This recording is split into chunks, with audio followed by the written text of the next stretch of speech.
Okay, so what just happened here? We were interrupted. took 2 days off. We took two days off. Look, I had a whole plumbing situation. Had to have some guys come in, replace some pipes. I gotta fix some drywall later. So yeah, and if you've been watching / listening up to this point, we've kept the spoilers to a minimum.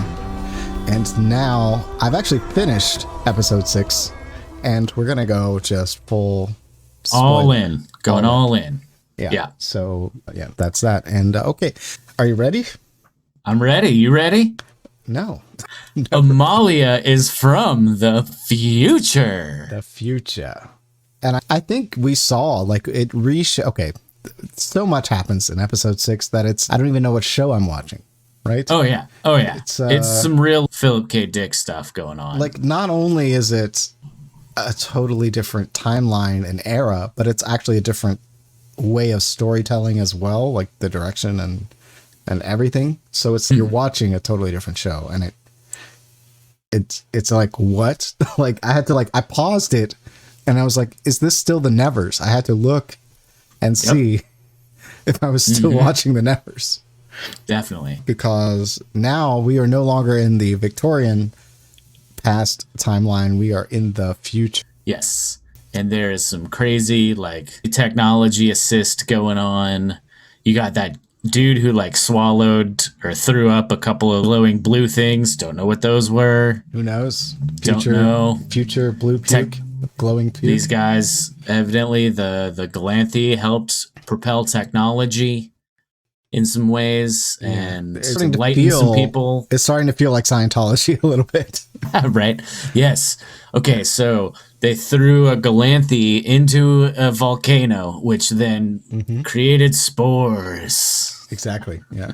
So the Galanthi are this like mysterious creature being that we've seen before in the show, right? That was the thing in the sky. Yeah. And the thing in the weird glowy that the mad dentist doctor was studying or whatever. Yeah. Yeah. So it's all coming together, but this story was already fairly complex, and now it's adding on a whole layer of complexity that's like, wait, what? Yeah, wait. Absolutely. Yeah. Absolutely. Just so many more questions. Now, they did do a good job of answering some of the questions, some of the questions surrounding so much butt, like why is she so tough? Right. Yeah. Why she says things like, this isn't my real face, or that's not my real name. These like little throwaway lines that get rewarded later on when you realize that she is the consciousness of someone else. She's the consciousness of a Sarah from the future. No, Sarah is Malady. Excuse me. She's the Zephyr. Consciousness of Zephyr from the future, who we find out at the end. Correct. Supposedly a big spoiler. Her name is Zephyr. Like, people's names in the future, like, nobody wants to get outed or whatever. You can complain on Twitter all day in the future, and nobody will ever know who you are. That's right. And then you'll never get doxxed because nobody shares their name ever in the future. So wait, you're Donkey Butt 872 from the internet? Donkey Butt 872? Oh my goodness. Exactly. Yes, we could name ourselves anything on the internet, and that's true. Yeah. I've been thinking about that. Should we have just used fake names? Like, we should have come up with like, what is the word? Yeah, the greatest. Well, the problem is there's just so many people. I could have been the worst critic, 527 or whatever. Right. And you could have been like the most chill dude ever, 346. We could have did that. We could have, but instead, what was your AIM number or AI? What was your AIM back in the day? It was what, Jam and Jake? Jam and Jake, yeah. Right. I was Tito 423 because my birthday is April 23rd. And Tito because my sophomore year, there were 2 other Bens in theater class. So they were like, one of the Bens, Ben Basil, was like, look, man, I've been dealing with this other Ben, and now there's a third Ben in the class. We can't have this. So I'm just going to call you Tito. And he tried to make Tito work. It didn't work, though. It didn't last. It didn't last. In my senior year, I tried to get my English teacher to call me Tito, and she thought I was messing with her. And Didn't do it. It didn't work. Didn't happen. No. Yeah. Yeah. So this is this lighting experiment. Just for those, I'm in a different location. This is a test. This is a faux nighttime scene. So that when I move to Thailand, you'll know I'll be in the future, and it will likely be nighttime. And so just so everybody will be ready for that. That's what it's for. Definitely. All 10 of you. Yep. So what'd you think? Yeah, like we get this whole story on Zephyr, the stripe. I don't know exactly what that means, but we'll just call it a badass. And then It's maybe like a military type position or something, right? Like an army ranger or something or whatever. Yeah, and then we've got these freedom people, free people or whatever. Of course, the freedom people are the bad guys somehow. Yeah. Or more communist agenda push. Yeah, freedom is bad. You need communists. Wait, what connection are you trying to make here? I'm just saying. There's just this subtle agenda in the media that's like kind of pro-communism right now. And if you just always make the freedom fighters bad, we saw it in The Falcon and the Winter Soldier. The freedom fighting people, they were the bad guys. And this one, the freedom people are the bad guys. So freedom is bad. I think freedom can be misappropriated. That word can be used by people who, and I guess in the context of the show, then there's, I guess, freedom from this alien influence. Yeah, I think that makes sense. They don't want to have alien overlords. They're like, hey, can we just be like humans, bruh? Mankind needs to exist on its own. We don't need a dragon alien magic creature. But I don't know, man. And it releases spores. Yeah. So what's interesting is that in the future, in this go round, all the spores do is just enhance a little bit of enlightenment. People have a little bit more humanity, a little bit more empathy, a little more, and some special powers. Some special powers too. Yeah, in the future. Yeah, there's no like, it's not X-Men where you can throw fireballs. It's just like added empathy, and I think enlightenment is probably the clearest. I didn't quite get that, and maybe I need to watch it again. But where does it? How do you interpret that? How did you interpret that? No, in the conversation between Stripe and the girl in the like med bay room, when she's talking about how she has hope and that the Galanthe, their primary thing is that they give hope. I think somewhere in that conversation was, oh, the spores, you've been enlightened, that kind of a thing. And then that gets I'm really gonna have to watch it again. I was just really there's a lot going on. Focusing. I was like, where am I? Why am I in space now or whatever? Like, I'm in the future. Why are there guns? How did this turn into the future world of Planet of the Apes? T2, like what just happened? And then I'm watching Dollhouse. Are you really? No, I mean, that's what it felt like. Yeah. So then later on, when she's in Amalia's body and referencing the touched, she's like, it wasn't like this before. People didn't get full-blown powers. I don't know if she was talking to the doctor or if she was just talking to herself / Sarah at the time. I don't remember the context, but somewhere in there is a line like, this is more. This is like an escalation off of what they did the first go-round in the future. So my thought is the Galanthe come to Earth, I don't know, present day-ish. They try to enlighten some people, and they're like, hey, we're going to drop these spores. We're going to open your mind. Obviously, it goes poorly, turns into all-out war. So then this Galanthe's like, you know what? I'm going to go to the past. Because we obviously, it's not, I think it's the past. You think it's reality in the past? Oh, he's trying to fix everything. Yes, I think he's trying to go back. You don't think it's like a simulation? Because she keeps saying, "Is this a sim? This is a sim." But do you think it's real time travel? Yes, I believe so. That's my guess. So the level of madness that this episode introduces, you've got time travel. You're in the future. You're being ruled by, or reality's being influenced by a weird alien being. All of this is introduced in this episode. They could have maybe fed us a little bit of info on the way to this, so it wasn't so jarring. Because man. If it wasn't for this podcast, I probably would have turned off the show. Honestly, really, yeah, I was like, really, this is too weird. This doesn't gel with the rest of the show. Like I had to really get, and it just goes on. If it would have woven itself a little bit, like where that first scene wasn't 10 minutes long, because it was 10 minutes of just being in the future, or maybe even longer. And they weren't connecting it to anything that we've been watching up to this point.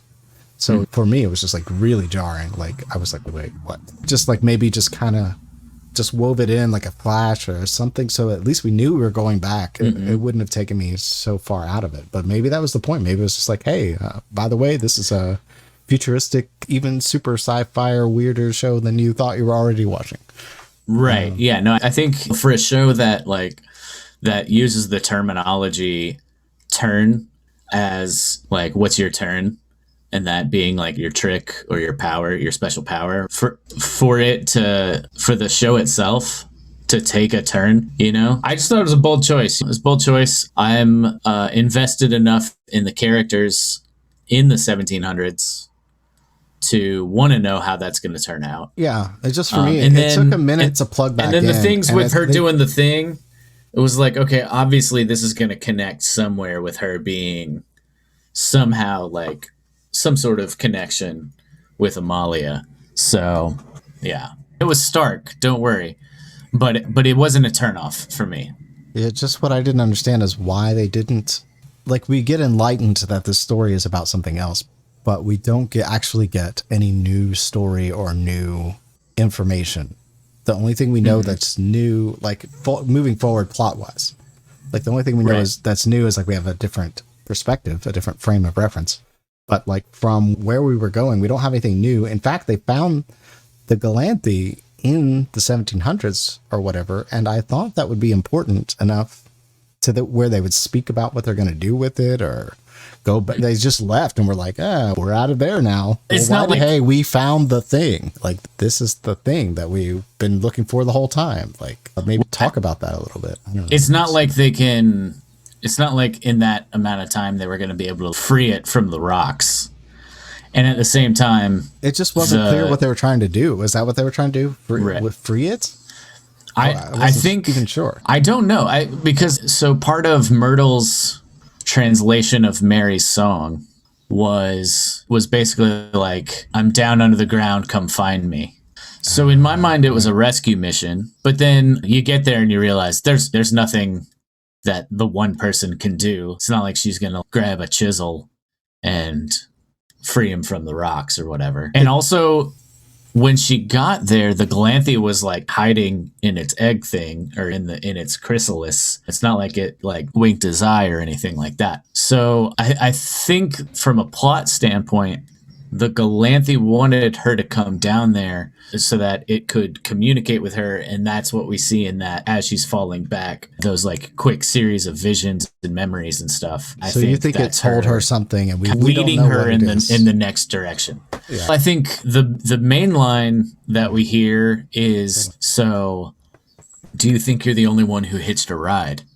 So that makes me think that one of the villain dudes, so either I guess it would have to be the older guy who was like part of the Freedom, whatever, you know, he probably is in somebody else's consciousness or maybe somebody else, you know, maybe a girl who was dying so then there's the next, I think, big mystery is who else from the future came back?